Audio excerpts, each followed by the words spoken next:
Amen. Non, est-ce qu'il y a quelqu'un qui l'aime, qui veut dire Amen à cette action de grâce? Veuillez vous asseoir dans sa magnifique présence. S'il vous plaît, faites-le avec le sourire.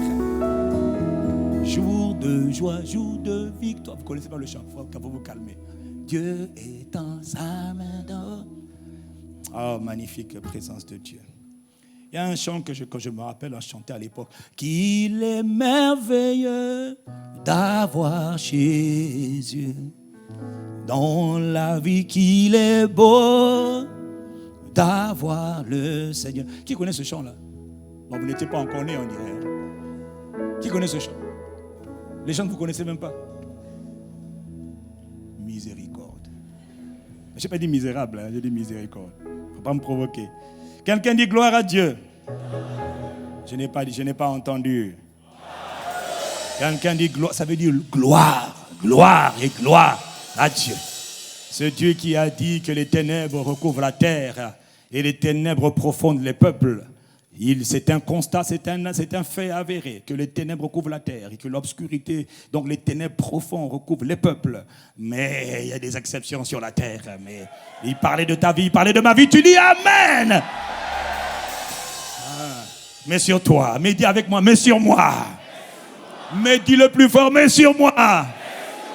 Le 31 décembre, Dieu nous parlait ici, il disait que l'année qui vient allait être une année complexe et difficile. Voilà pourquoi il disait qu'il fallait vraiment s'attacher à Dieu.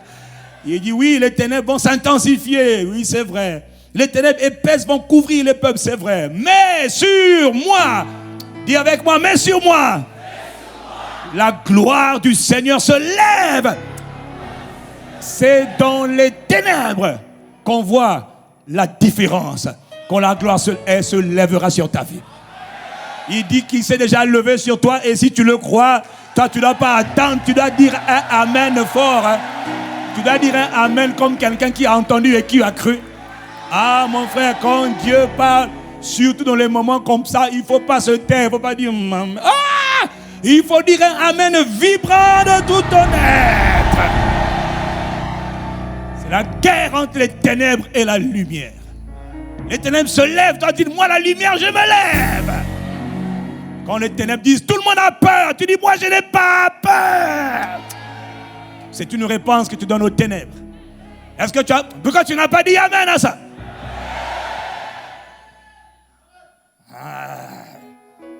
Les ténèbres ne sont pas un problème. Le problème c'est quand la gloire ne se manifeste pas. Il a dit que sur toi cette année 2020 sa gloire sera visible. Il a dit que sur toi, sa gloire sera... Mais sa gloire sera...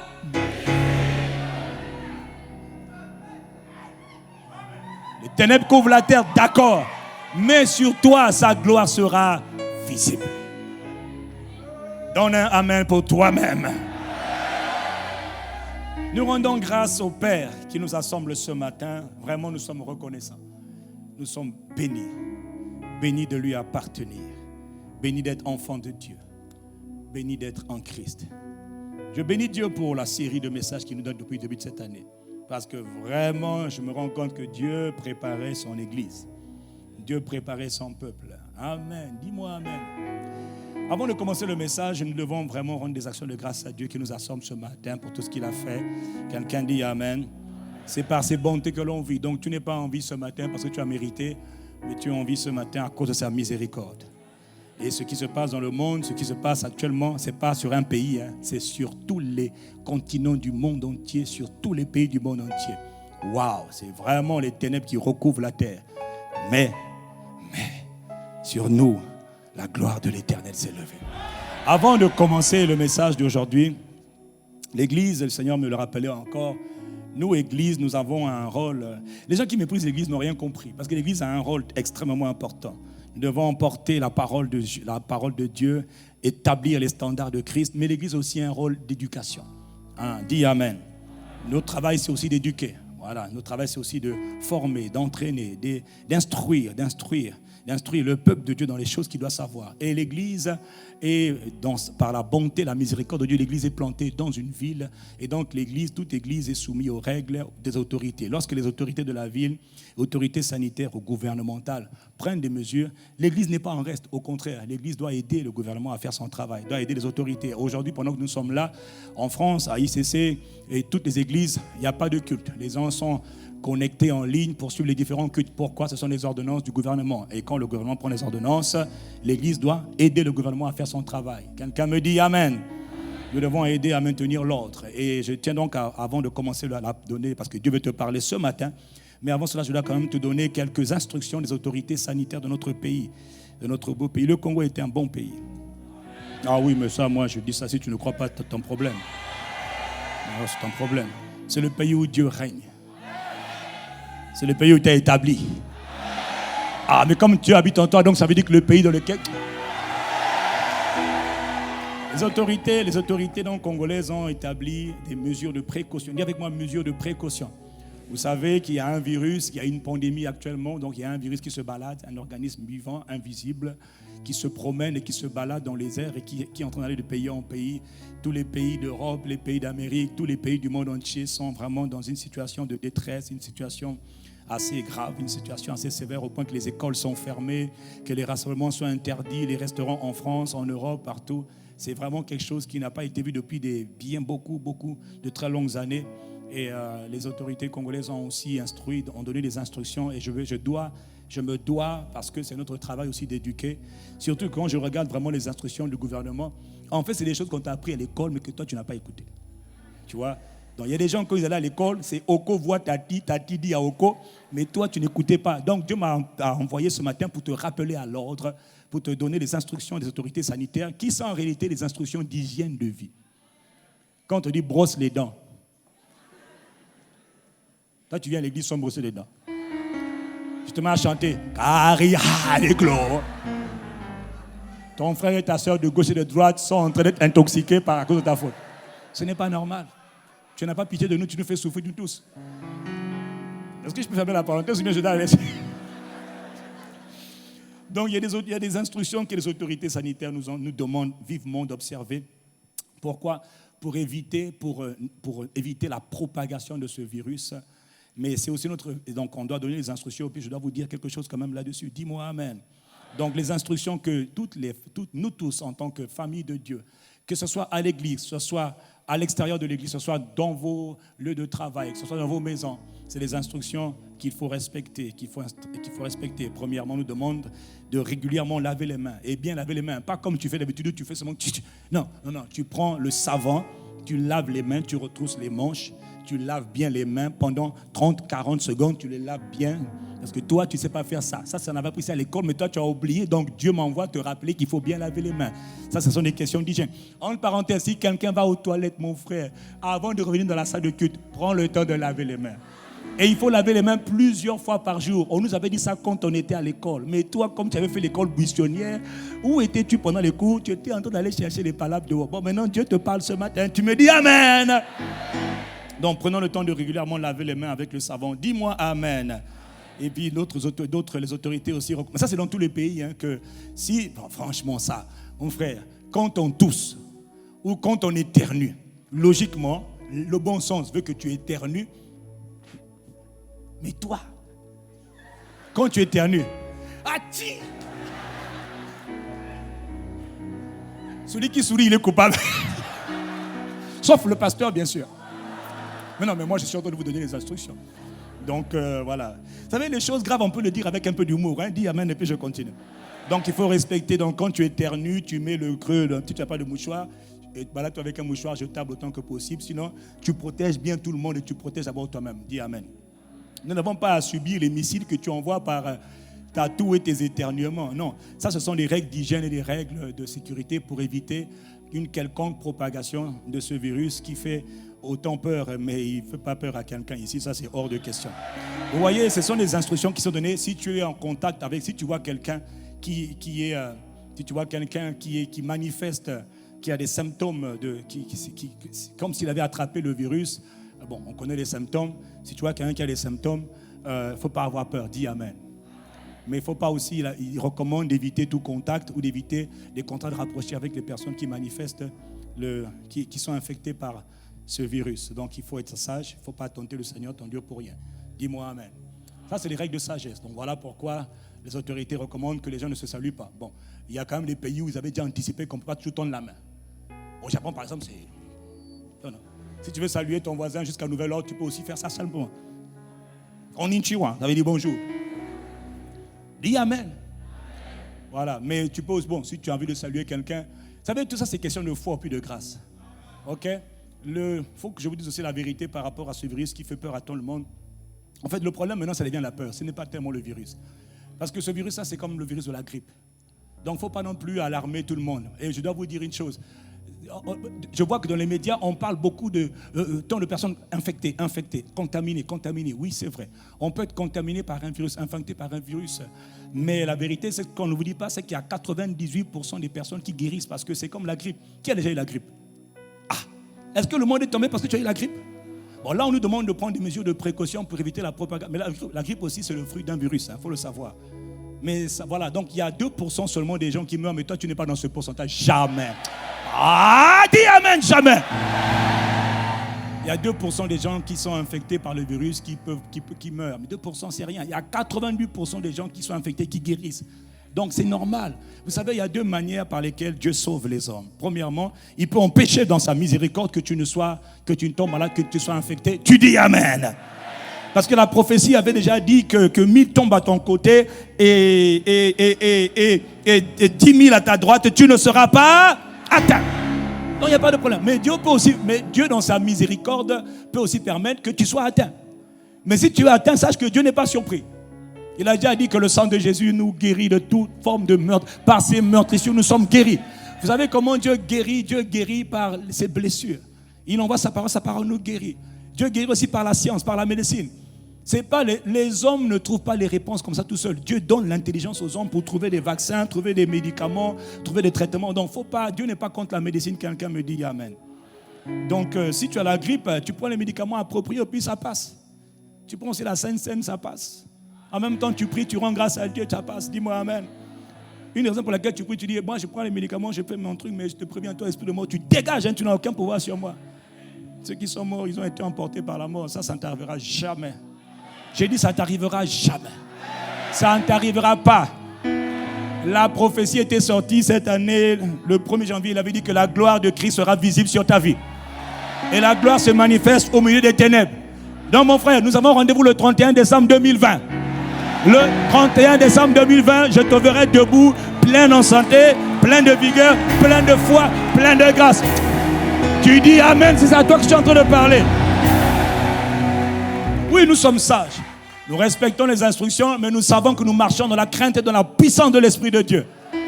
Il y a ceux qui ont peur. Même si tu lèves les mains, je lève les mains. Non. La prophétie a déjà dit, tu ne craindras pas les terreurs de la nuit, tu dis Amen. Tu ne craindras pas les épidémies, tu dis Amen. Comment ça tu vas craindre? Tu es plein d'assurance. Pourquoi? Parce que tu demeures dans le lieu secret du Très-Haut. C'est suffisant pour toi. Quelqu'un me dit Amen. Donc on obéit aux instructions des autorités, mais on le fait de manière détendue. Parce que nous, on sait que Dieu avait déjà parlé sur toi. Il avait dit que le 31, tu reviendras. Et le 31 aussi, Dieu avait dit que l'année sera difficile, rappelle-toi. Ceux qui étaient là le 31, Dieu avait dit que l'année sera difficile. Donc on est en train de vivre ce que Dieu avait dit. Mais le même Dieu qui a dit que l'année sera difficile, c'est le même Dieu qui a dit que la gloire de Christ sera... Mais à qui Dieu est en train de parler ce matin? Donc tu marches, tu es détendu. Tu n'es pas stressé. La joie du Seigneur est ma... Voilà. Le 31, quand on va regarder en arrière, on va dire l'année a été... Il y a eu beaucoup de turbulences, hein? Si c'était l'Éternel qui nous a soutenus, n'eût été l'Éternel qui nous a soutenus lorsque le diable voulait nous engloutir, lorsque la mer voulait nous saisir, lorsque l'enfer voulait nous capturer. Oh, si ce n'était l'Éternel. Il dit, béni soit l'Éternel qui ne nous a pas livrés entre les mains des démons, des ténèbres, entre les mains des virus. Oh, béni soit l'Éternel. Je te dis que le 31 décembre, ton action de grâce sera beaucoup plus profonde. Oh, si c'est à toi que je parle, dis un meilleur Amen. qu'il y en a, quand ils viennent dire merci à Dieu, leur merci est petit. Mais toi, tu diras, ouf, l'année était chaude. Mon âme te bénit, mon âme te célèbre, mon âme t'exalte. Oh, quand je lève les mains, je te rends gloire. Quand je marche, je te rends gloire. Beaucoup sont tombés, mais tu n'as pas permis que je tombe. Et à un moment donné, j'étais penché, mais tu m'as redressé. J'étais même tombé, mais tu m'as relevé. J'étais malade et tu m'as guéri. Béni soit le Seigneur. Gloire au Seigneur. Gloire à Jésus, mon libérateur, mon rédempteur. Oh, mais quelqu'un dit Amen. Oh. Gloire à Jésus. Quand tu vas rendre gloire à Jésus, c'est quand tu passes par la vallée de l'ombre de la mort et que tu as survécu, que ta louange devient plus intense. Elle sort de ton ventre. Elle ne sort pas de ta bouche, elle sort de tes entrailles. Quand tu adores Dieu, tu es plus sincère. Je te dis, de la part du Seigneur qui m'a envoyé ce matin, sur toi, alors que tout le monde est dans le chaos, mais sur toi, sur son église, sa gloire sera visible. Tout te levera. On dira, mais toi, comment tu as fait pour échapper? Tu dis, sur moi, l'Éternel s'est levé. Jésus s'est levé par son sang et sa gloire sera. J'ai dit que sa gloire sera. Ça sera ton partage. Tu t'es levé, ça sera ton partage. Ah. Béni soit l'Éternel, qui ne nous a pas livrés entre les mains de nos adversaires. Il n'a pas permis que le malheur nous frappe. Oh. La Bible dit à propos de l'Éternel, ceux qui se confient en lui ne seront pas dans la confusion. Non, jamais. Qu'il relève ceux qui tombent, qu'il redresse ceux qui sont courbés et qu'il a fermé les pas de ceux qui sont déjà debout. Tu vois, Dieu fait tout ça en même temps. Louange, honneur, par son esprit. Louange, honneur, puissance, adoration. Oh, célébration. Oui, il y a quelqu'un qui a compris. Je suis en train de l'acclamer pour dire Seigneur, bravo, bravo, bravo. Glorieux Saint-Esprit, tu demeures en moi. Tu es ma haute retraite. Tu es ma sécurité. Tu es mon abri. Tu es mon appui. Oh, tu es mon espérance. S'il est ton espérance, Jésus, donne un amen en son honneur. Mon espérance, ma paix, ma joie. Ah, vraiment nous l'aimons. Oh, mon frère, c'est le temps d'aimer Jésus. Hein? Ce n'est pas le temps de s'amuser. Hein? C'est le temps de mettre notre plaisir. Vous voyez, Dieu est tellement miséricordieux et bon que depuis en réalité, le début de cette année, si tu suis bien ce que Dieu nous enseigne, finalement depuis le mois de janvier, le Saint-Esprit est en train de nous attirer vraiment dans le cœur de son cœur. Le Seigneur Jésus nous prend et il nous ramène, non pas dans les faux semblants, non pas dans les apparences, non pas dans « oh, je vais seulement à l'église », non. « Oh, je cherche à être béni », non. « Je cherche le mariage », non. « Je cherche les enfants », non. Tout ça, c'est bien. Mais la première des choses à chercher, c'est d'abord lui. C'est lui qui m'a sauvé. Je vis pour lui. Je respire pour lui. J'apprends à être content, heureux en lui. Selon qu'il est écrit, réjouissez-vous dans le Seigneur. Soyez joyeux dans en tout temps, en toutes circonstances, dans les crises, au milieu des épidémies qui galopent. Soyez joyeux. Vous avez le choix. Il dit c'est pour votre sécurité. Je vous dis que votre cœur soit plein de joie et c'est pour votre sécurité. Si ton cœur n'est pas joyeux dans le Seigneur, à cause du fait qu'il habite en toi. Oh, il y en a qui étaient joyeux dans le fait de manger tous les jours. Maintenant, c'est un peu compliqué parce qu'il n'y a pas beaucoup d'alimentation. Il y en a qui étaient joyeux dans le fait de faire des voyages. Mais les voyages ont été bloqués, les frontières fermées. Donc, tu vois, non, tout est relatif, mon frère. Hein? Dis Amen, ne sois pas fâché. Hein? Reste encore ici, on est ensemble. Hein? Dis avec moi, on est ensemble. Hein? Mais je ne t'ai pas entendu dire Amen à ça. Parce que j'avais promis de voyage. Tu restes ici, mon frère. Mes sources sont en toi. Je veux t'aimer et t'adorer. Tout mon bonheur, mon plaisir, ma joie est en toi, mon Jésus-Christ. Ah, je veux dire à Christ mon amour et mon trésor, mes sources. Je ne t'entends pas dire attends Jésus-Christ, mes sources. Le Seigneur nous a dit la semaine dernière et le mercredi, pendant le culte du mercredi soir, vraiment famille, peuple du Très-Haut, plus que jamais, il faut mettre sa confiance en Jésus-Christ. Si tu ne marchais pas avec Christ hier, tu t'amusais à avoir un pied là, mon frère, prends tes deux pieds. Les grands écarts là que tu fais depuis des années là, frère, il faut te calmer. Mais les deux pieds soient stables en Christ Jésus. Ah, si je parle à quelqu'un, tu dis Amen. Tout ce qui se passe, permettez-moi de le rappeler. Le Seigneur m'a dit de revenir et de rappeler avant de donner la pensée du Seigneur. Mais la première pensée, c'est d'abord un rappel de ce que lui-même a déjà dit. Mon frère, il ne faut pas être choqué, surpris par ce qui est en train de se passer, comme si c'était quelque chose d'extraordinaire, comme si c'était quelque chose que Dieu n'avait pas vu venir. Dis Amen et je continue. Jésus nous a déjà dit avant de partir. Il est venu première fois pour prendre le péché. Et le même Jésus a dit qu'il reviendra une seconde fois. Et lorsque les disciples lui ont demandé après sa résurrection, mais Seigneur, plutôt, lorsque les disciples lui ont demandé, mais quel sera le signe de ton avènement? Quels seront les signes par lesquels on reconnaîtra que tu es sur le point de revenir? Il leur a dit ce qui va précéder son retour. Et je tiens à vous dire, comme je l'ai dit la semaine dernière, comme le pasteur Ivan l'a dit aussi, que tout ce qu'on voit là n'est qu'une infime portion de ce qui va venir. Donc nous sommes en train de voir en direct, avec nos yeux, un avant-goût de ce qui va arriver sur la terre. Ah mon frère, c'est là, il faut vraiment s'accrocher à Christ. Il faut arrêter de faire semblant, il faut arrêter de mettre les masques et dire, je vais à l'église. Mon ami, tu t'attaches à Christ. Si je parle à quelqu'un, tu dis Amen. Lorsqu'ils ont demandé à Jésus, mais quels seront les signes, par quoi reconnaîtra-t-on ces choses? Jésus leur a répondu, prenez garde que personne ne vous séduise. Prenez garde que vous ne soyez séduits, car plusieurs viendront en mon nom, disant, c'est moi le Christ, et le temps approche. Mais beaucoup de gens vont venir pour dire, c'est moi le Christ, c'est moi le Sauveur, c'est moi, c'est moi. Il dit, ne les suivez pas. Il dit, quand vous entendrez parler de guerre et de soulèvement, donc de révolte, de rébellion sur la terre, Jésus dit déjà qu'il y aura des guerres ethniques, des guerres régionales, des guerres nationales, des guerres continentales. Il dit qu'il y aura des guerres, il y aura des soulèvements, donc des révoltes. Il y aura un esprit de rébellion, des esprits de rébellion qui vont envahir le monde, qui vont pousser les gens à se soulever contre leur gouvernement, ils vont se soulever contre toutes sortes de choses. Les hommes vont, Jésus dit que ça va arriver, dit Amen.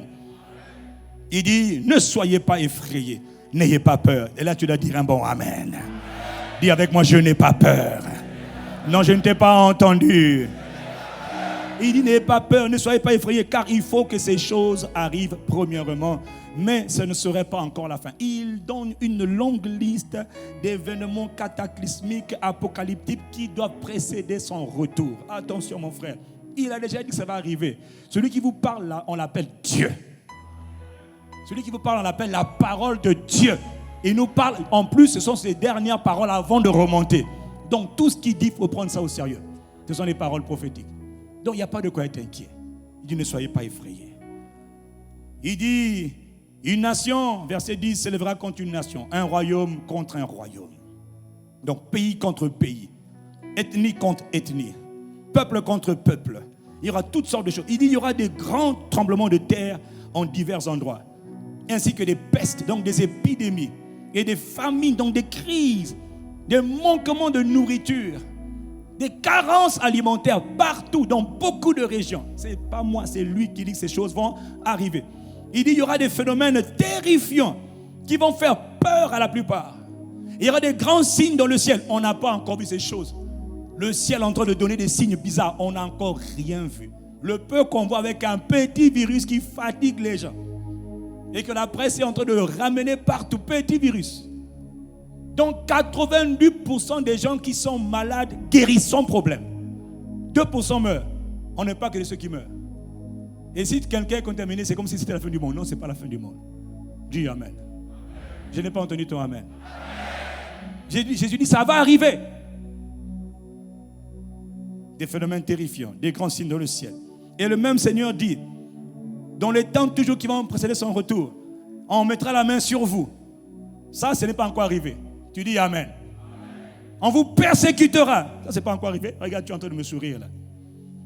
Le temps va venir où les rassemblements, dans les temps à venir, on n'aura pas le droit de se rassembler au nom du Seigneur Jésus. Pas à cause des épidémies, mais parce que ça sera interdit d'être chrétien né de nouveau. Il faut le savoir, hein. Vous ne lisez pas les prophéties. Hein.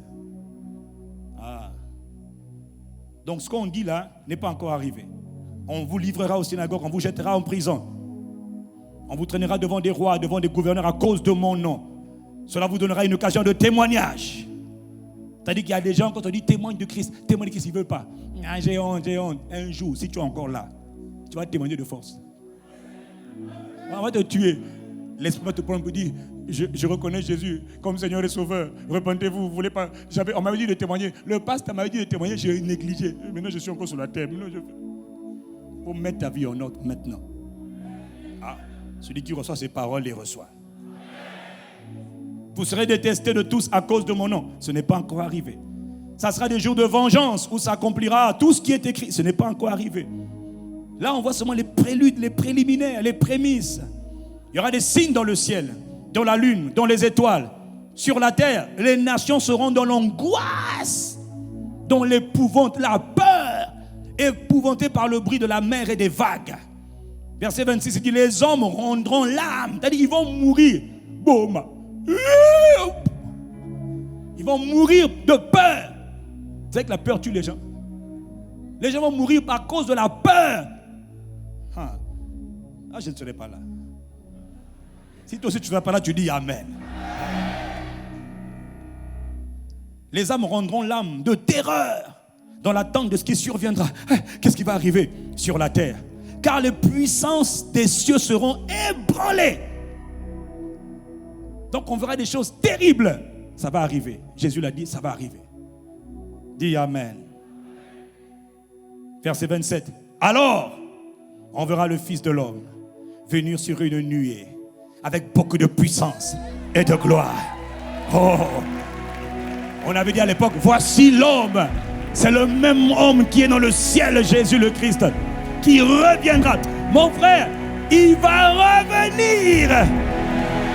Ah, toi tu n'as pas dit Amen. Moi-même j'ai dit Amen à son retour. Ah, il reviendra. Il dit de même, quand vous verrez ces choses arriver, sachez que le royaume de Dieu est arrivé. Je vous dis, le ciel et la terre passeront, mais mes paroles ne passeront pas. Et puis il dit, mais faites bien attention à vous-même.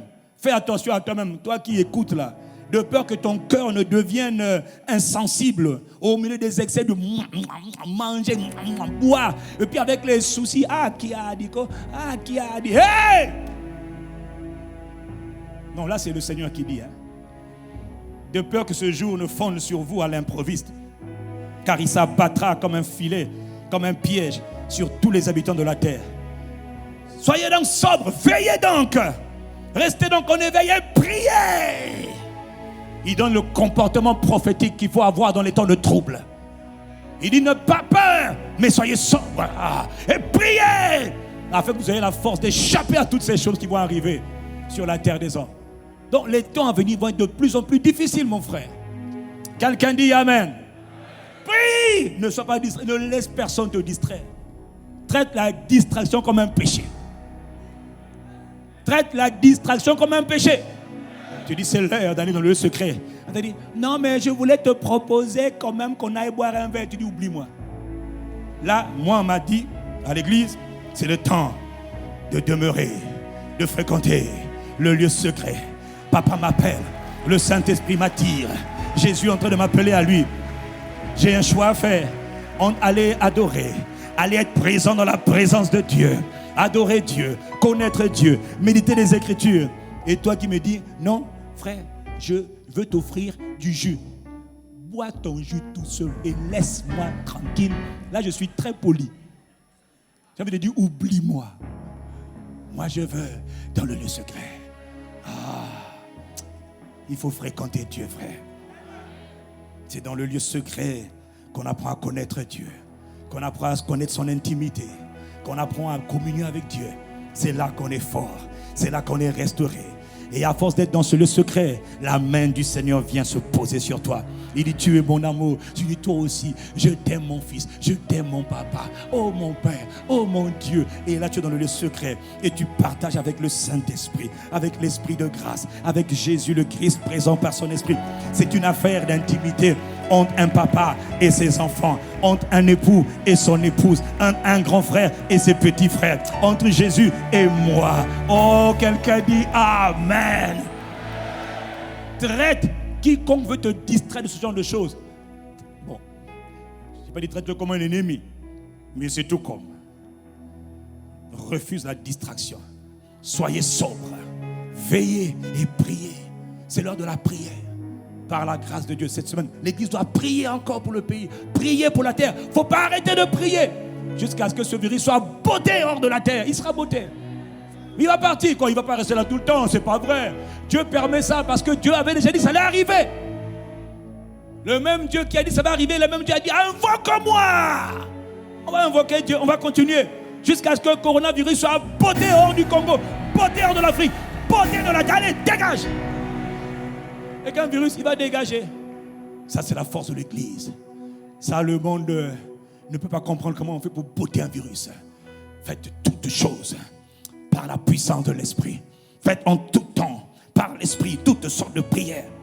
L'Église doit prendre autorité. On a déjà commencé à prier. Je vous dis une chose. Je vous dis, ça nous montre une chose.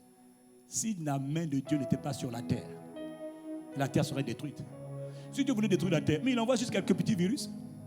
Bon, si le virus Corona là, qui vient, qui tue 2%, mais si c'était un virus qui dévastait rien que par l'arrêt, mais est-ce que si c'était un virus beaucoup plus puissant, mais la terre serait décimée. Il n'est qu'à voyager, le monde entier, et il détruit les hommes. Dieu aime le monde. Si c'était seulement Satan, hein, le monde serait détruit aujourd'hui. Mais tu dis non, il y a mon peuple là, on ne touche pas. Mais le jour où Dieu va retirer l'esprit, parce que ça va venir, quand l'Église sera enlevée, hein, frère, la Bible dit qu'il faut que celui qui le retienne encore un peu. Mais celui qui le retient sera enlevé. On parle du Saint-Esprit. Quand l'Esprit va partir, quand l'Esprit sera... Mais Satan va faire ce qu'il veut sur la terre. C'est dans ces temps-là que tous ces passages-là vont arriver. Moi, je serai parti. Dans le ciel. Toi, tu seras où? Là, ce n'est pas le temps de s'amuser, hein, frère. L'évangile, c'est ça. Jésus revient prendre son église. Et avant cela, les temps difficiles vont venir. Quelqu'un dit Amen. Il dit de veiller, de prier. Est-ce que Dieu peut compter sur toi pour prier? Tu pries à la maison, tu pries à l'église. Je ne sais pas si dans les prochaines semaines, il y aura des rassemblements, mais qu'importe. Quel que soit le lieu où nous serons, nous prierons. Ah, dis Amen. Prier, on peut le faire ensemble. Prier, on peut le faire seul. Dans le nom de Jésus. Dans le nom, c'est ça. Ce qui est bien avec la prière, c'est que c'est un missile intercontinental, interbalistique, interplanétaire. Ça part de la terre jusqu'au ciel, du ciel jusqu'au sur la terre. Ça, la prière, c'est une lame que... Voilà pourquoi Satan n'a pas compris. Parce qu'il sait que, oh, mais eux, ils sont en train de prier. Pourquoi? Ils prient et ils mitraillent. On va prier. Dis-moi Amen. Au milieu de tout ce qu'il vient d'annoncer, tout ce qu'il dit, tout ce qu'il a donné comme nouvelle, voilà ce que le Seigneur Jésus dit. Dans Jean 17, alors qu'il vient de parler de son retour, des choses qui vont précéder son retour. Regardez, dis avec moi, regarde. Dans Jean 17 au verset 3, le Seigneur Jésus dit maintenant au Père, maintenant Père, je vais vers toi. Et j'ai dit ces paroles dans le monde. Il vient de nous donner beaucoup de choses qui vont arriver, des choses cataclysmiques. Il parle de son retour. Là, c'est dans les dernières paroles avant son départ, avant qu'il ne soit crucifié et qu'il monte. Il dit, je leur ai dit ces choses, ces paroles dans le monde, afin qu'ils aient en eux ma joie. Il dit, je vous ai dit toutes ces choses. N'ayez pas peur. Vous l'avez entendu, pour que quand ça va venir, vous ne soyez pas épouvantés, vous ne soyez pas inquiets comme les autres, vous ne paniquez pas comme les autres, mais que vous ayez la joie. Quelle joie? Il dit ma joie. Il n'a pas dit je leur ai donné la joie. Il dit ma joie. Dis avec moi sa joie. Quelle joie? La joie du Seigneur. Il dit une joie qui est complète. Rien à enlever, rien à rajouter. Une joie totale, une joie parfaite, une joie accomplie. Oh, c'est ce que Jésus est venu te donner. Une joie complète. Au milieu des ténèbres, tout le monde panique. Tu dis, mais moi, mes sources sont en lui.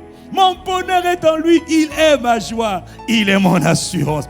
Il est mon espérance. Il est mon zèle. Il est ma confiance. Oh, je tombe, je me relève. Je me dresse, oh, j'aime Jésus. Mais là, c'est là qu'il faut dire Amen. Mais c'est là qu'il faut dire Amen. Oh. Donc tu vois, il dit beaucoup de choses qui vont arriver. Mais il dit, mais que ça ne t'ébranle pas. Je vous laisse ma paix.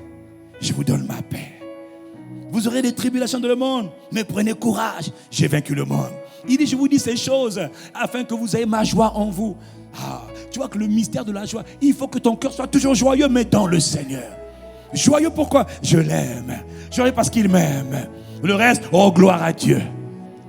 Oh, qu'est-ce que quelqu'un si tu dis Amen si tu comprends. Il faut que tu aies sa joie.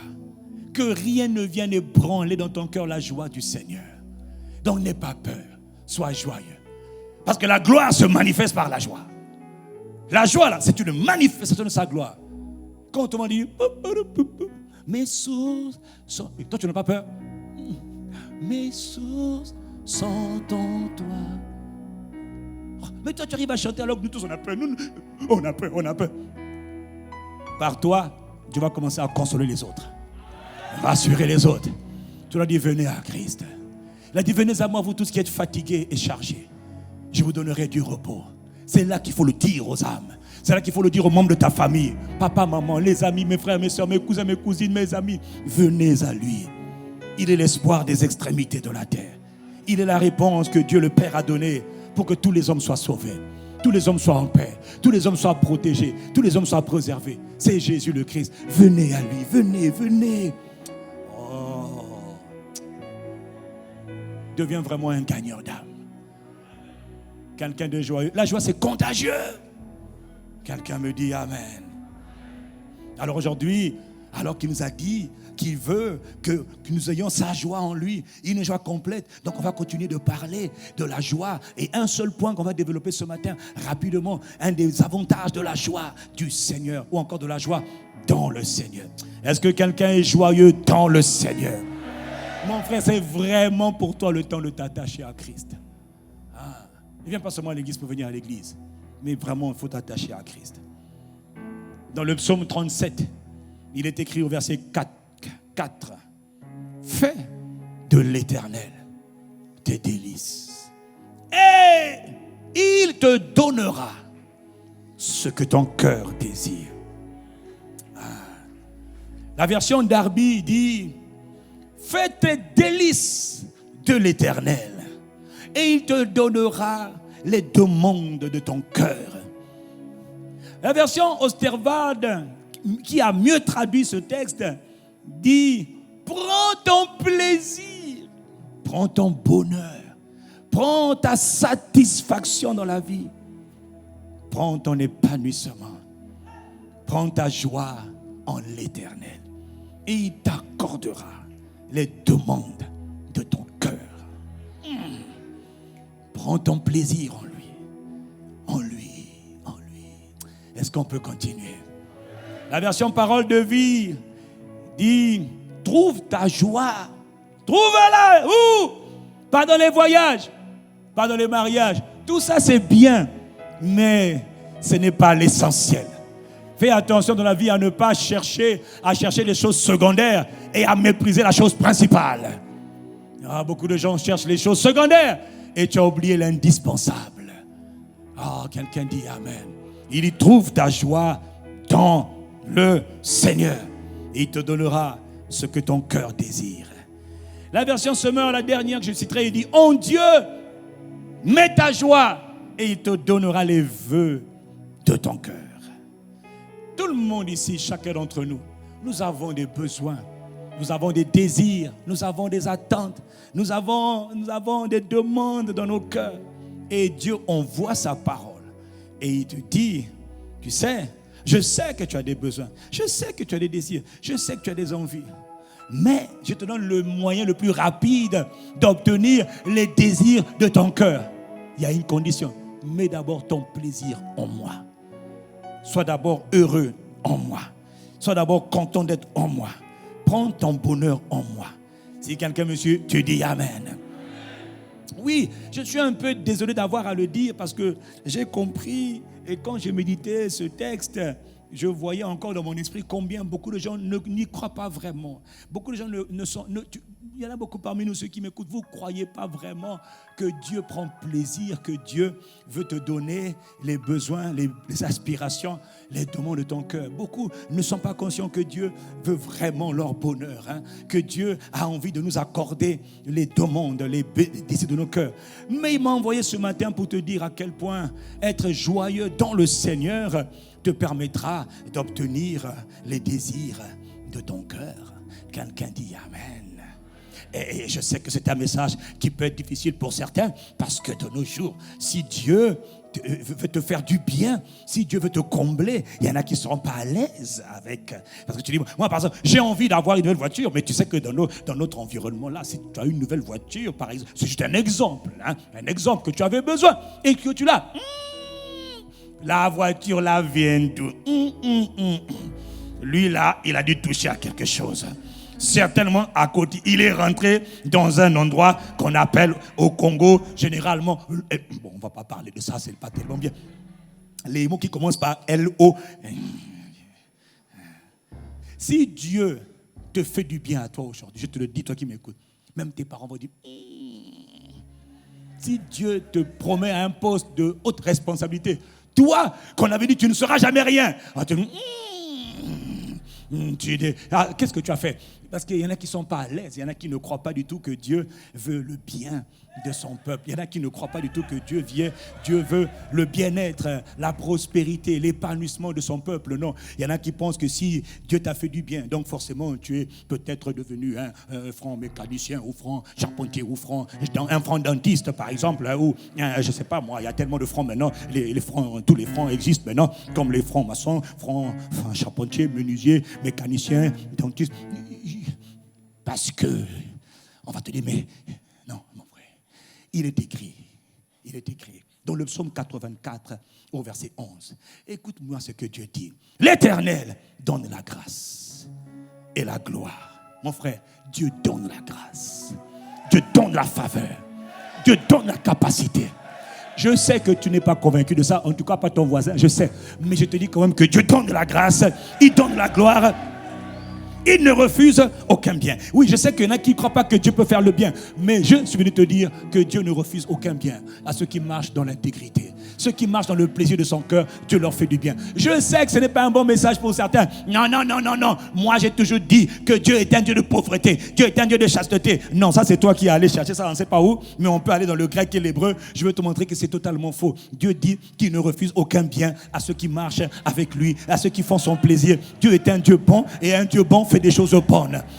Dieu est un Dieu qui est bon. Quand on est bon, on donne, on libère sa bonté. Dans notre génération, oui, on a tellement abusé sur la prospérité, en guillemets, que maintenant les gens refusent. Non, mon frère, il faut rester dans la parole. Si je parle à quelqu'un, tu me dis Amen.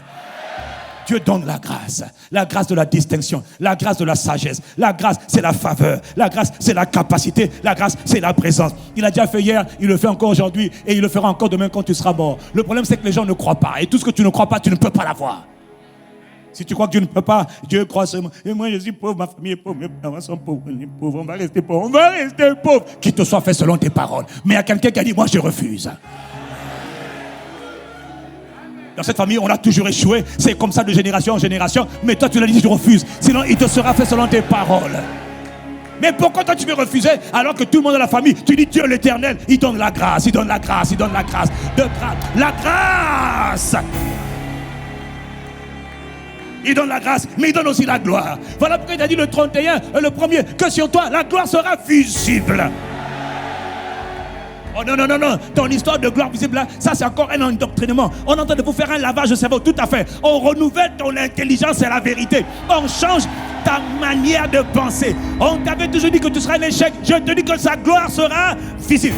Pourquoi? Parce que Dieu l'Éternel, il donne la gloire, il donne la grâce, il ne refuse aucun bienfait. Aucun! J'ai dit aucun!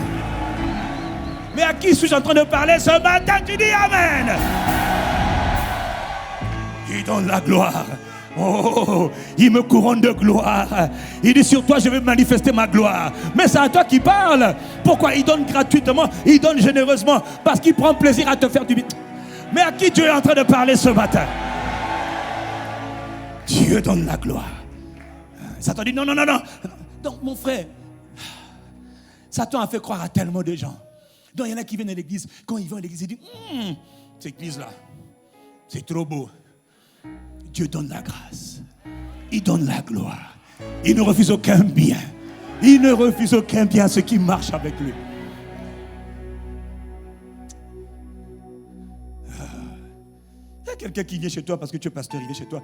Il s'imagine que tout est en natte. Tu n'as pas de salon. Tes salons, c'est seulement la natte. Et puis quand il vient chez toi, il voit des fauteuils un peu solennels, un peu bien disposés, bien arrangés, une table à manger. Il te dit, moi je sers le Seigneur. Je suis serviteur de Dieu. Je galère dans la vie. C'est mon frère qui te soit fait selon ta foi. Mais moi je crois au Dieu qui fait grâce. Il m'a accordé sa gloire. Je ne suis rien. Je n'ai rien. Je ne connais pour moi rien. Mais je lui rends gloire de ce qui m'a fait grâce. Qu'il te fasse grâce ce matin au nom de Jésus-Christ. Est-ce que je peux continuer? Est-ce que je peux continuer? Vous voulez que je m'arrête? Alors dans le livre de Deutéronome, chapitre 30, Dieu va parler à Moïse. Dieu va dire à Moïse, tu vois ce peuple-là, ils avaient été esclaves tellement longtemps qu'il fallait changer leur mentalité. Ils sont sortis de l'Égypte. Maintenant Dieu les éduque pour leur dire qu'est-ce qu'il est réellement. Parce que tu sais, pendant longtemps que tu as été esclave, tu as tendance à croire que le mode d'esclavage, c'est le mode de vie standard. Donc la galère, c'est mon mode de vie. La souffrance, c'est mon mode de vie. On peut souffrir pendant un temps, oui, c'est vrai, gloire à Dieu. Si Dieu permet, gloire à Dieu. Et je peux te dire qu'on sait ce que c'est, gloire à Dieu. Mais si c'est la souffrance qui dure éternellement aussi, je n'y crois pas beaucoup. Je sais te dire qu'il y a beaucoup de choses que tu vis juste parce que ta mentalité n'a pas changé. Est-ce que je parle à quelqu'un? Il y a plein de choses que tu vis. Tu vis avec la mentalité du désert ou de l'Égypte. Alors qu'il faut vivre maintenant la mentalité de Canaan. C'est deux mentalités différentes. D'un côté, tu crois que tu ne t'en sortiras jamais. De l'autre côté, à Canaan, tu crois que tout est possible. À Canaan, tu sais que Dieu est capable de tout faire. Le Dieu qui m'a délivré, le Dieu qui me donne maintenant de posséder le pays. Ah bon, je ferme la parenthèse, je vais parler là-bas. Dis à Salomon, Amen. Dans Deutéronome 30, regarde ce qu'il dit à Israël. Il dit, l'Éternel, ton Dieu, il va faire une chose pour toi. Il va circoncire ton cœur et le cœur de ta postérité. Donc, Dieu va changer ton cœur. Il va changer ton cœur. Pourquoi? Parce qu'il veut produire en toi quelque chose. Il veut te rendre capable de l'aimer. Oh, quelle grâce! Ah, il dit, tu aimeras l'Éternel. Quand Dieu va circoncire ton cœur, quand Dieu va changer ton cœur, voilà ce qui va se passer. Toi qui avais un cœur de pierre, tu étais dur, tu étais hostile à Christ, tu n'aimais pas Christ, il va se passer quelque chose. Tu vas dire, toi seul, tu vas commencer à... Ton cœur sera consumé par l'amour de Christ. Il dit, et quand il va circoncire ton cœur et celui de tes enfants, tu dis Amen. Il dit, voilà ce qui va se passer. Tu aimeras l'Éternel, ton Dieu, de tout ton cœur, de toute ton âme. Aime Dieu. Mais il te demande d'aimer Dieu, c'est pour toi. Il dit, afin que tu vives. C'est pour que tu vives. Parce que tu ne peux pas vivre sans aimer Dieu. Si tu meurs, tu vas en enfer. Dans le Hadès, dans le royaume des morts. Le lieu de souffrance. Or, si tu aimes l'Éternel, tu vis maintenant et tu vis dans l'éternité en sa présence. Il dit, je veux circoncire ton cœur afin que tu aimes l'Éternel. Tu vas l'aimer, hein? Dis-moi Amen. Quelle grâce d'aimer Dieu. Oh, moi je veux aimer Dieu. Je veux plaire à Dieu. Je veux chérir Dieu. Je veux apprécier Dieu. Je veux aimer Dieu de toutes mes forces, de toute mon âme, de toutes mes pensées, de tout mon cœur. Je veux aimer Dieu. Laissez-moi tranquille. Si je suis seul, je veux aimer Dieu seul. Mais je dois aimer Dieu. Né pour faire son plaisir, né pour réjouir son cœur. Rien n'est plus important que la grâce d'aimer Dieu et de le glorifier. Si tu le crois, tu me dis Amen pour toi-même. Il dit l'Éternel va faire cela. Mais pourquoi? Il donne la suite au verset 9. Il dit, quand tu vas commencer à aimer Dieu, voilà ce que Dieu maintenant va faire. Il faudra que toi tu décides d'aimer Dieu. Et ensuite verset 9, voilà ce que Dieu va faire. Il dit l'Éternel ton Dieu.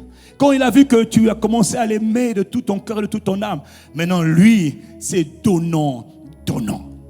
L'Éternel ton Dieu. te comblera de bien en faisant prospérer tout le travail de tes mains. L'Éternel, ton Dieu, il n'a pas dit te donnera des biens, il dit il te gaspillera, il te comblera, il va déverser sur toi sa prospérité. Il va te faire prospérer dans quoi? Dans le travail de tes mains, dans le travail que tu occupes tous les jours. Dieu va bénir ton travail, Dieu va multiplier ton travail, Dieu va te donner des promotions. À qui Dieu est en train de parler ce matin? Il dit, il va te faire prospérer dans le fruit de tes entrailles. Tu voulais avoir des enfants, tu auras des enfants. Parce que tes seins seront féconds. Oh, tu seras fécond. Tu vas te marier et tu auras des enfants. Il n'y a personne ici qui va être stérile. Quoi? Toi, tu aimes Dieu et la stérilité va dire, je m'oppose à toi. Les hommes forts de la stérilité vont dire, dans cette famille, on n'a pas d'enfants. Dans cette famille, on est hyper tendu. Dans cette famille, Dieu dit, aime-moi seulement. Je vais m'occuper de ta stérilité. Je vais te rendre féconde. Le fruit de tes entrailles sera béni. Pourquoi? Moi, l'Éternel, moi, Jésus-Christ, je te comblerai de bien. Si tu reçois ces paroles, fais entendre un amen profond. Il dit l'Éternel, il fera prospérer le fruit de tes troupeaux, le fruit de ton sol. C'est-à-dire que tout ce que tu es en train d'entreprendre, oh moi, je veux faire l'agriculture, va de l'agriculture. Les produits seront bénis. Tout ce que tu vas semer sera béni. Il y a comme une main invisible qui va prendre ta main et qui va faire prospérer ton sol. Ah, mais à qui Dieu est en train de parler? Famille ICC Brazzaville, ceux qui se lancent dans les activités agricoles, soyez nombreux et soyez bénis. Que la main du Seigneur vienne sur tous ceux qui vont se lancer dans les activités agricoles, dans l'élevage, dans le produit de la terre. Famille ICC, je parle de la part du Dieu très haut, de la part du glorieux Saint-Esprit. La main du Seigneur est sur vous pour faire prospérer vos projets agricoles. Tu le crois? Tu me donnes un amen. L'Éternel, il te comblera de bien. Dieu n'est pas en colère contre faire du bien à son peuple. Au contraire, qui t'a dit que Dieu bloque? Dieu ne bloque pas. Il veut faire du bien. Mais il y a une condition. Aime-le d'abord. C'est ça le problème. Toi, tu veux la bénédiction. Tu veux l'argent, les voyages, les enfants, les mariages. Je viens à l'église, pasteur. Je cherche un mari. Oui, mon mari. Le pasteur, tu as dit quoi? Misérable. Ferme la parenthèse. Je cherche du travail. À ICC là-bas, on donne le travail. À ICC là-bas, on donne 10 000. Ou 100 000. À ICC là-bas, on donne des choses. Depuis que tu n'as rien donné, maintenant tu dis, je quitte ICC. Au revoir. Bye bye. D'autres ont dit, bon, j'étais venu chercher ça, j'ai retrouvé, mais moi j'ai trouvé Jésus, j'aime Jésus. Amen! Oh, mais toi tu n'as pas dit Amen. Dis Amen, mon frère.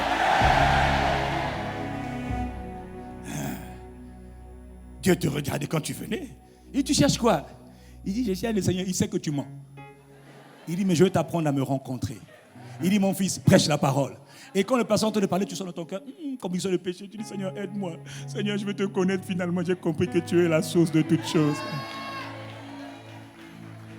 Là, tu ne peux pas dire Amen parce que mais au contraire, on doit savoir que tu étais comme ça hier et que Dieu est en train de te transformer. Il te remplit de son amour, de sa joie. Oh, me dis Amen. Oh, me dis Amen, me dis Amen. Me dis Amen. Mais pourquoi Dieu va faire prospérer? Pourquoi Dieu veut me combler de bien? Pourquoi il veut me combler de bien? Il veut bénir le fruit de mes mains. Que tes mains soient bénies. Mais il y a une condition. Tu vois, parfois on dit Amen, mais il y a la condition. Prends ton plaisir en lui. Tu sais, Est-ce que je peux continuer d'abord? Mais pourquoi il va faire tout ça? Il dit à la fin du verset, il te clamera de bien en faisant prospérer le travail de tes mains, le fruit de tes entrailles. Dis avec moi, car. Dis avec moi, car. Pourquoi Dieu va faire tout ça là? Écoute ce qu'il dit. Car l'Éternel prendra de nouveau plaisir à ton bonheur, comme il prenait plaisir à celui de tes pères. La version Darby, donne-moi la version Darby, il dit plutôt, tu vas te faire prospérer le fruit de tes mains, le fruit de ton sol, le fruit de tes entrailles. Pourquoi? Il dit parce que Dieu prendra de nouveau plaisir en toi. Oh, Dieu sera content d'être avec toi. Oh, pour ton bien. Il te dit, Dieu prendra plaisir en toi pour te faire du bien. Comme il a pris plaisir en tes pères. Est-ce que tu sais que Dieu prend plaisir en ceux qu'il aime? Quand il voit que ton cœur l'aime, Dieu prend plaisir. Quand il voit que tu n'es pas intéressé par sa main, mais par son cœur, Dieu prend plaisir. En toi, envie de te faire du bien. Parce que Dieu sait que tant que ton cœur n'est pas en lui, tu vas chercher les choses. Tu vas être comme quelqu'un qu'on épouse parce qu'il a de l'argent. Il a de la renommée. Je vais l'épouser dans le but de profiter moi aussi. Mais quand on épouse quelqu'un juste pour son cœur, qui te donne pas, je t'aime quand même. Quelqu'un dit Amen. Malheur à toi, père ou mère, si tes enfants t'aiment parce que tu as de l'argent. Si tes enfants là, t'aiment parce que tu as l'argent, tu es foutu. Mais s'ils t'aiment, j'aime un enfant normal, un vrai enfant. Il aime son père ou sa mère dans la pauvreté ou bien dans l'abondance. Un vrai enfant qui aime, il dit papa, on n'a pas à manger. Il dit papa, dégage papa, tu es mauvais papa. Il dit non papa, ce n'est pas grave. Papa, Dieu va pourvoir. Papa, on va s'en sortir. Maman, ça va aller. Maman, ça va aller. Ça, c'est un enfant. Parce que la pauvreté de ta mère ne change pas ton cœur. La pauvreté de ton cœur ne change pas ton cœur. Je refuse. Quelqu'un me dit Amen. Maintenant, imagine-toi devant Dieu avec le même genre de comportement. Tu dis, papa, que je sois béni, je ne sois pas béni financièrement, je te bénis. Je suis reconnaissant, je te rends grâce. Seigneur, même dans l'abondance, je bénirai ton nom. Et dans la prospérité, je bénirai ton nom. Avec un petit salaire, je bénirai ton nom. Avec un grand salaire, je bénirai ton nom. Avec rien du tout, je célébrerai ton nom. Avec beaucoup, je célébrerai ton nom. En tout temps, je te bénirai, je te célébrerai. Quand Dieu voit un genre de cœur, ce genre de cœur, Dieu dit maintenant, tu as prouvé que je peux te faire confiance, je peux te bénir. Il dit, mets ton plaisir en l'Éternel et il te donnera ce que ton cœur désire. Oui, il sait que tu as des désirs, mais il n'a pas encore totalement donné. Je vais te dire pourquoi. Parce que dans beaucoup de cas, Dieu sait très bien que ton cœur n'est pas totalement en lui. Il y a plein de gens. Seigneur, donne-moi. Oh, Pessa. Oh, Nzambe. Oh, Yahweh. Le ciel dit non. Mais quand ton cœur, ton plaisir est en lui, alors il sait que tout ce qui t'intéresse, c'est de faire son plaisir, de faire son bonheur, de réjouir son cœur. Alors il peut te mettre toutes sortes de biens sur ta vie parce qu'il sait que ce qu'il te donne sera utilisé pour sa gloire, pour son honneur, pour la promotion de son royaume, pour l'expansion de son royaume, pour la bénédiction de son peuple. Combien de gens ont demandé à Dieu, oh Dieu, donne-moi, donne-moi. Et ils ont reçu de Dieu. Et ils ont oublié Dieu. Et ils ont déserté l'église. Et ils ont déserté les réunions de prière. Et même le dimanche, ça devient un miracle de venir à l'église. Les réunions de prière, c'est même pas la peine. Trop occupé, trop busy.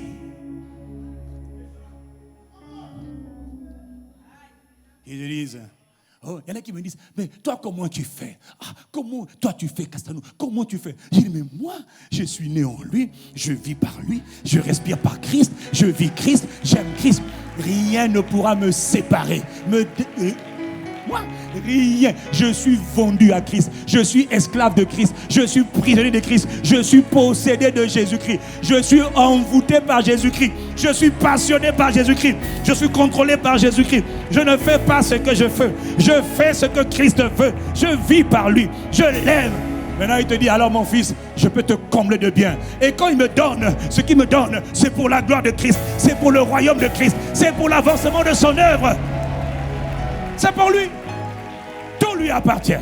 Tout est pour lui. Tout est en lui. Dis Amen. Dieu te testera d'abord. Toi, tu vois que Dieu va élever. Quoi? Dieu te testera. Quand on disait pilier il y a 3 ans, il y a 4 ans, il fallait construire ce temple, le palais de gloire.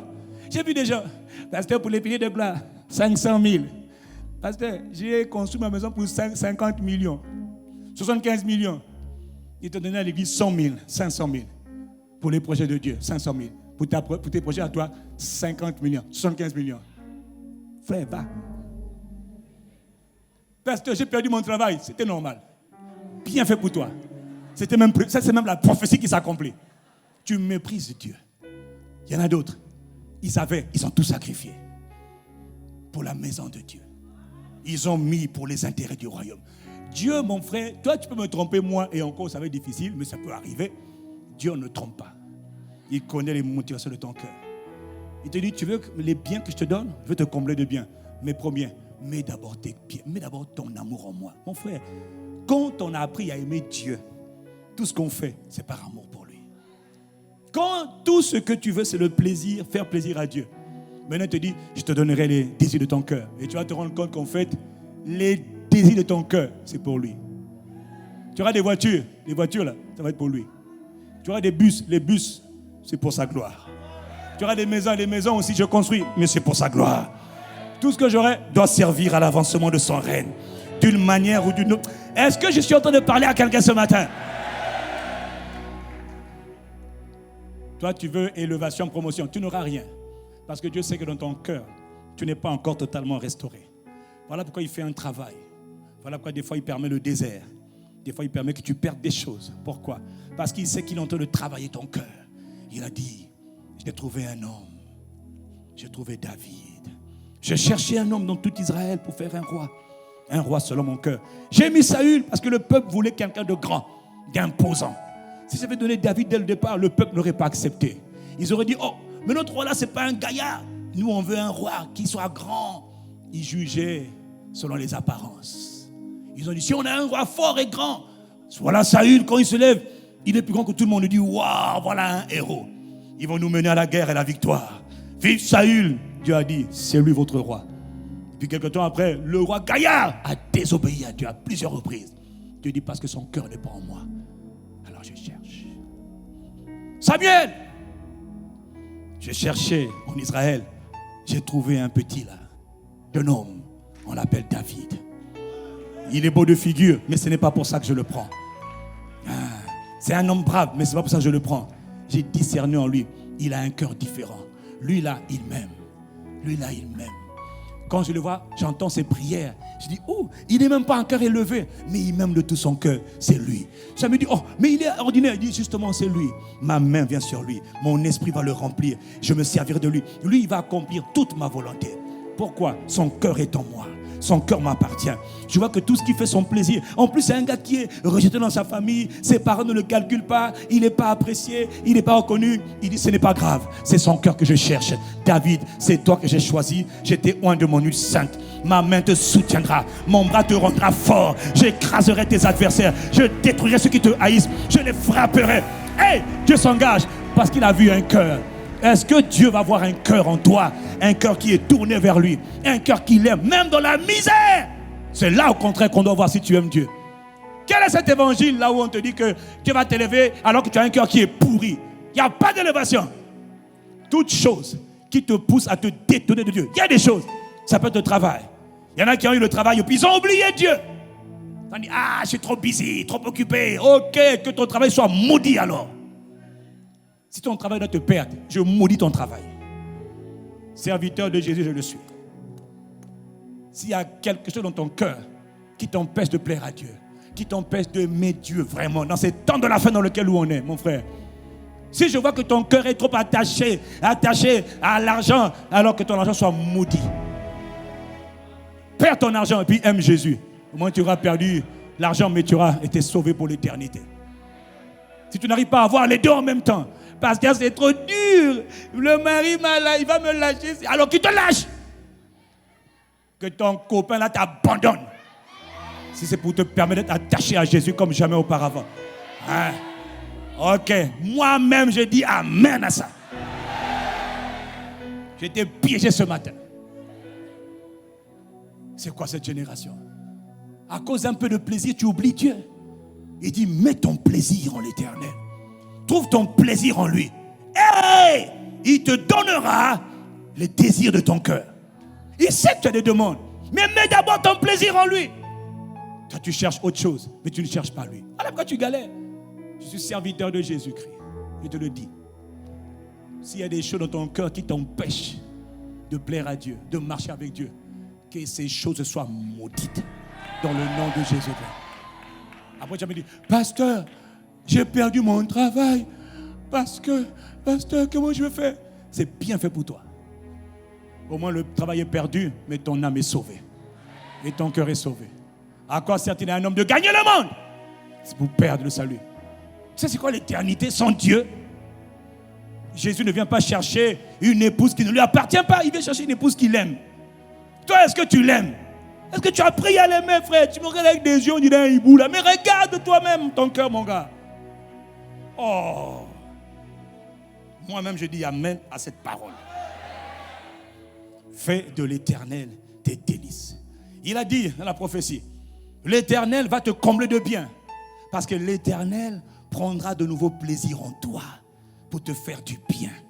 Donc toi, tu prends plaisir en Dieu et Dieu prend plaisir en toi. C'est du donnant. Tu veux qu'il te donne les besoins de ton cœur que tu as. Cherche à faire plaisir à Dieu. Trouve ton plaisir en lui. Dis-moi amen. Arrête de faire semblant. Fatigué de l'hypocrisie déjà. Il dit, il prendra plaisir en toi comme il a pris plaisir en tes pères. Il parle de qui? Israël. Il parle de Abraham, d'Isaac, de Jacob. Tu penses que Abraham a marché avec Dieu par intérêt? Abraham faisait plaisir à Dieu. Abraham a marché dans les voies de Dieu. Abraham a appris à aimer Dieu. Abraham a appris à s'attacher à Dieu. C'est le père de la foi. Le gars a souffert 25 ans jusqu'à ce que Dieu manifeste enfin sa promesse. Il attendait. Il a eu des problèmes, il a fait des erreurs, c'est vrai. Mais Abraham a été fidèle avec Dieu. Abraham a montré que ce n'est pas la durée qui compte. Ce qui compte, c'est le cœur qu'on a pour Dieu. Dieu a éprouvé la foi d'Abraham. Dieu a donné à Abraham non pas 1000 enfants, non pas des milliards d'enfants, mais un enfant. Mais cet enfant-là, mon frère, cet enfant-là, on l'appelait l'enfant de la promesse. Tu peux avoir 1000 enfants, puis avoir un seul enfant qui va t'avoir un impact jusque dans les temps éternels, jusque dans un grand avenir lointain. Un enfant, Isaac, l'enfant de la promesse. Il y en a qui mettent 1000 enfants au monde. J'ai 10 enfants, j'ai 5 enfants. Personne ne parle de tes enfants. Ils ne sont même pas brillants à l'école, mais il y a un enfant qu'on appelle Isaac, l'enfant de la... Ma soeur, Dieu va te donner un enfant de la promesse. Oh, mais il est venu tard. Ce n'est pas le problème qu'il soit venu tard. Pour Abraham, il est venu même très tard, 25 ans plus tard. Mais c'est l'enfant de la promesse. Un enfant sage, un enfant brillant, un enfant intelligent. Ça sera ton partage, ma soeur, qui entend le son de ma voix. Si c'est toi, femme, à qui je parle, tu dis un amen fort. Comment ça? Il dit, il a pris plaisir, il prend plaisir en toi, comme il a pris plaisir en tes pères. Quoi? Dieu prend plaisir en toi et il va te laisser dans la galère? Jamais. Il te dit, je prends plaisir en toi, voilà pourquoi je te comble de bien. Tu dis amen. Mais qu'est-ce qu'il a pris comme plaisir en père? Prenons l'exemple d'Abraham. Il est écrit dans Genèse 24, verset 1. Abraham était vieux, âgé en âge. Et l'Éternel l'avait béni en toutes choses. Il faut bien écouter le mot, hein? Tous les domaines, toutes choses. Le gars était béni de Dieu. Oh, toi, tu es la descendance d'Abraham. Tu es la postérité d'Abraham. Galates 3, verset 29 nous dit que si nous sommes en Christ, est-ce que tu es en Christ? Il dit, vous êtes donc la postérité, la descendance d'Abraham. Tel il est, le Père a béni le Père, Dieu a béni le Père, Dieu bénit sa postérité. Il dit, nous sommes la postérité d'Abraham. Nous sommes donc des héritiers selon la promesse. Donc nous aussi, nous avons le droit d'être bénis en toutes choses. Mais la condition, c'est donnant. Abraham mettait son plaisir en Dieu. Il était comblé dans le Seigneur, même quand il n'avait pas d'enfant. Alors, toi, tu fatigues Dieu parce que tu n'as pas d'enfant, parce que tu n'as pas de travail, tu n'as pas d'argent. Il y a quelqu'un qui m'a dit que j'abandonne le Seigneur. Si c'est comme ça ma vie est souffrance, j'abandonne le Seigneur. Mon frère, tu sais, on arrive dans les temps de la fin. Si tu abandonnes, abandonne. Tu abandonnes, abandonne. On va se retrouver, abandonne. Il faut aller. Hein? Tu ne peux pas marcher, abandonne alors. Nous, on n'abandonne pas. Tes choix détermineront ton avenir. Fais-le, abandonne. Prends un peu de plaisir encore sur la terre. Rentre dans les choses pour avoir du travail. Rentre. Et un jour, on va se retrouver. Selon qu'il est écrit Dans Apocalypse 22, que celui qui se sanctifie davantage. Que celui qui se souille davantage. C'est ce qu'on appelle le point de séparation. Certains décident de s'engager avec Jésus pleinement. D'autres décident de s'engager avec le diable pleinement. Fais-le. Va, sers le diable. On verra la fin. L'éternité. Ce n'est pas 10 millions d'années. C'est des milliards d'années dans le feu éternel, dans la souffrance. Fais ton choix. Faites vos jeux. Mesdames et messieurs, fais ton choix. Va. Si tu veux te repentir, tu te repens. Tu ne te repens pas, tant pis. C'est ton choix. De toute manière, ce n'est pas compliqué. Si tu n'obéis pas à Dieu, moi tu vas obéir. Dieu te parle, tu n'écoutes pas. Pourquoi moi tu m'écouterais? Quelqu'un me dit Amen. Dieu avait béni Abraham en toutes choses parce que Dieu prenait plaisir en eux. Et je vais terminer. Dis-moi Amen. La Bible dit que Dieu peut nous combler de toutes sortes de grâces. 2 Corinthiens 9, verset 8. Dieu peut, parce que Dieu est capable. Mais est-ce que toi, tu prends plaisir en lui? C'est ça. C'est ça. Il sait que si ton cœur est rempli d'amour pour lui, tout ce que tu auras dans ton cœur, ça sera pour son plaisir. C'est ça. Je vais faire des affaires. Oh, pasteur, priez pour moi. Je vais faire des affaires. Je ne prie pas pour toi. Je prie pourquoi? Qui me dit que quand tu vas faire des affaires, tes affaires vont servir à sa gloire? Qui? Je vais être élevé. On t'a élevé, tu as servi qui? Est-ce qu'on peut continuer? Le dernier passage, Psaume 44. Alors que le psalmiste est en train de rappeler à Dieu ce que Dieu a fait. Écoute-moi bien, je termine par ça. Frère, il faut comprendre la parole. Dieu prend plaisir à combler son peuple de bien. Tu veux la paix? Tu reçois sa paix. Tu veux la sécurité? Tu reçois la sécurité. Tu veux sa plénitude, sa richesse, sa prospérité? Il la donne. Dieu n'a pas de problème à donner. Il ne refuse aucun bienfait à ceux qui marchent dans l'intégrité. Donc dans ses voies. Il est écrit: ô Dieu, nous avons entendu de nos oreilles. Nos pères nous ont raconté l'œuvre que tu as opérée dans les jours d'autrefois. Il est en train de raconter le souvenir de ce que Dieu avait fait pour Israël. Il dit, tu as, verset 2, tu as, par ta main puissante, dépossédé les nations. Tu as chassé les nations. Donc Dieu dit qu'il avait chassé les ennemis d'Israël.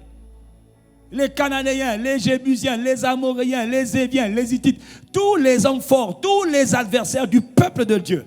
Donc les adversaires de ton destin. Ces gens-là qui ont dit que toi tu ne t'en sortiras pas. Ces gens qui ont dit que toi tu dois mourir comme les autres. Ces gens qui ont dit que toi tu dois être malade comme les autres membres. Ils ont dit que tu ne t'en sortiras pas. Pour toi il n'y a pas de salut. Dieu dit, il dit à Dieu, tu as par ta main chassé ses adversaires. Toi tu dis Amen. Amen. Je n'ai pas entendu ton Amen. Amen. Dieu dit, c'est par sa main qu'il les a chassés. Il dit, et tu as planté nos pères. Tu as affligé les peuples et tu les as chassés. C'est-à-dire, tous ceux qui se liguaient contre toi, ils ont dit, Dieu, tu les as chassés, tu les as dépouillés et tu as planté nos pères. Donc Dieu dit deux choses. Un, je chasse tes adversaires, Dieu, je t'établis. Je chasse ceux qui voulaient, ceux qui luttaient, ceux qui combattaient ton destin, et toi, je t'affermis. Et toi, je t'établis. Oh, tu dis Amen. Il dit, les peuples là qui étaient contre toi, je les fais souffrir. Je les chasse devant toi. Quelqu'un me dit Amen. Hein, c'est la prophétie de Dieu pour toi. Tu dis à moi Amen. Amen. Mais regarde ce qu'il dit. Dieu a fait ça comment? Par sa main puissante. Ah, ce dont on parle actuellement le vendredi. ADG, atmosphère de gloire, le culte vendredi. C'est par sa main puissante que tu as chassé les adversaires. Maintenant regarde le verset 3. Oh, écoute ce qu'il dit. Il dit, ce n'est pas par leurs épées qu'ils ont possédé le pays. Ferme la parenthèse, je fais une parenthèse. Mon frère, il dit, ils sont allés avec des épées faire la guerre. Israël montait faire la guerre. Maintenant Dieu dit, mais ce n'est pas vos épées qui vous ont permis de chasser les ennemis. C'est ma main puissante qui vous a permis de chasser les ennemis. Ils ont des épées, hein.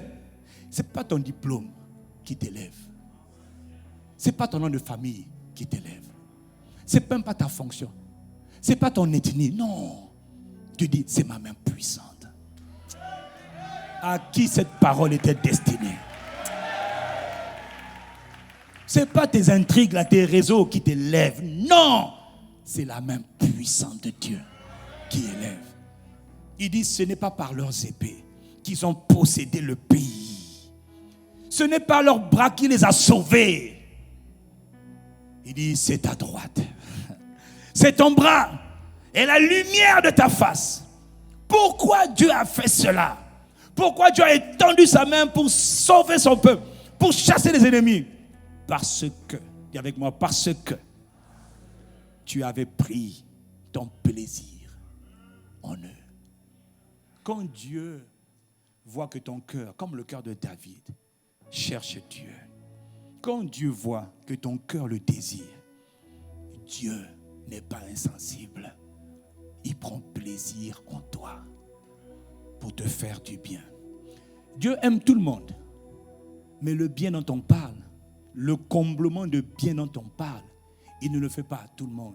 Il accorde à ceux qui mettent leur plaisir en lui. Est-ce que tu comprends? Donc tu te bats pour rien. Il y a des gens qui ne se battent pas. Il y a des gens pour qui les opportunités se battent. Il y a des gens pour qui le travail se bat. Je vais aller chez lui. Il y a des gens pour qui les fonctions se battent. Il y a des gens pour qui les postes se battent. C'est comme s'il y a un poste de DG, poste de ministre, poste de responsabilité. Je cherche quelqu'un. Ah, c'est toi. Tout le monde, on te propose tout parce qu'il y a la main de Dieu qui est sur toi. Rien à voir avec ton diplôme. Les gens ont des diplômes, hein, mais ils galèrent. Il dit, le secret, mets ton plaisir en lui, en Jésus le Christ, et te donnera les demandes, les aspirations, les désirs, les vœux de ton cœur. Tu mets, toi, ton plaisir en lui, et maintenant, lui, il te donne ce que ton cœur demande. La condition, trouve ton plaisir en Dieu. Est-ce que tu as appris à mettre en lui ton plaisir? Tout ce que Dieu t'enseigne depuis le début de cette année, c'est pour ramener ton cœur, réorienter ton cœur, mettre ton cœur en lui. Quelqu'un dit Amen. Est-ce que Dieu t'a parlé ce matin? Lève ta main si c'est ton cas. Alors, incline ta tête, lève ta main ou qu'importe. Prends quelques instants pour demander encore à Dieu. Il envoie sa parole. Sa parole est accompagnée d'une grâce. Il faut être joyeux dans le Seigneur pour qu'il t'accorde les désirs de ton cœur. Et là, tu dis à Dieu, Père, accorde-moi la grâce de toujours être joyeux en toi, de mettre mon plaisir en toi, de mettre mon plaisir en toi. Mon frère, élève ta voix doucement. Dis à Dieu, de toute manière, dans les temps dans lesquels nous sommes, tu as vraiment intérêt à mettre ton plaisir en lui, ta confiance en lui, ta satisfaction en lui et en lui seul. Père, dans le nom de Jésus. Oh, est-ce que tu es en train de prier, mon frère? Demande à Dieu la grâce de mettre tout ton plaisir. Mets ton plaisir. Trouve ta joie, ton bonheur. Mets ton bonheur en l'Éternel. Mets ton bonheur en Christ. Mets ta joie en Christ. Il te rappelle constamment les mêmes choses. Il te le dit de diverses manières, mais c'est la même chose qu'il te dit constamment. Trouve ton plaisir, trouve ton bonheur et ta satisfaction en lui. Pas dans les choses, mais en lui. Et il te donnera les désirs de ton cœur. Est-ce que tu es en train de prier? Oh Seigneur, oh Seigneur, Seigneur, béni sois-tu. Seigneur, merci pour ta parole. Il y a quelqu'un qui est en train de prier. Seigneur, entends nos prières. Seigneur, entends nos soupirs. C'est le temps de repositionner ton cœur. C'est le temps de... Ce n'est jamais trop tard pour prendre des bonnes décisions. Il n'est jamais trop tard pour choisir les bons choix. Il n'est jamais trop tard pour se repositionner. Il envoie sa parole pour que ton cœur se retourne vers lui. Ton cœur qui était dur, rebelle, se retourne vers lui. Il envoie sa parole pour te repositionner, pour t'apprendre à chercher l'essentiel. L'essentiel, c'est Dieu d'abord. L'essentiel, c'est Christ d'abord. Et il te donnera les besoins, les désirs, les vœux de ton cœur. Tu as des besoins dans ton cœur, mais il faut d'abord que tu tournes ton plaisir vers lui. Mets ton plaisir, c'est une grâce. Que Dieu t'accorde cette grâce de mettre ton plaisir en lui, de mettre tes désirs en lui, de mettre ta satisfaction en lui. Oh, est-ce que tu es en train de demander? Il faut prier, il faut demander à Dieu. Il a dit demandez et vous recevrez. Demandez et vous recevrez. Cherchez et vous trouverez. Père, c'est toi que je cherche. Seigneur Jésus, c'est toi que je cherche. Tu es présent par ton esprit. Esprit de Dieu, c'est toi que je cherche. Refocalise mon cœur sur toi.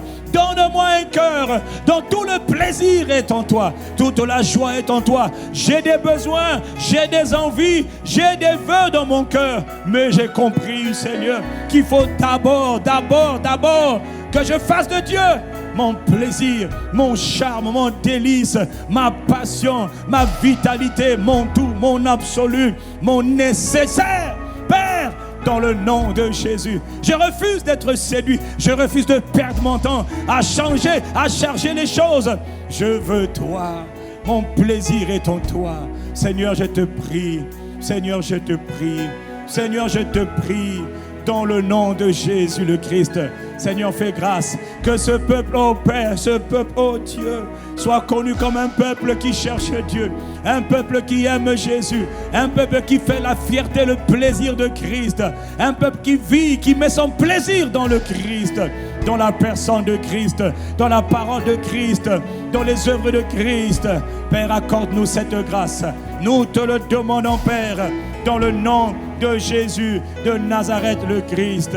Seigneur, nous te le demandons avec un cœur sincère, avec un cœur vrai. Fais-nous grâce, Père, fais-nous grâce. Dans le nom de Jésus le Christ.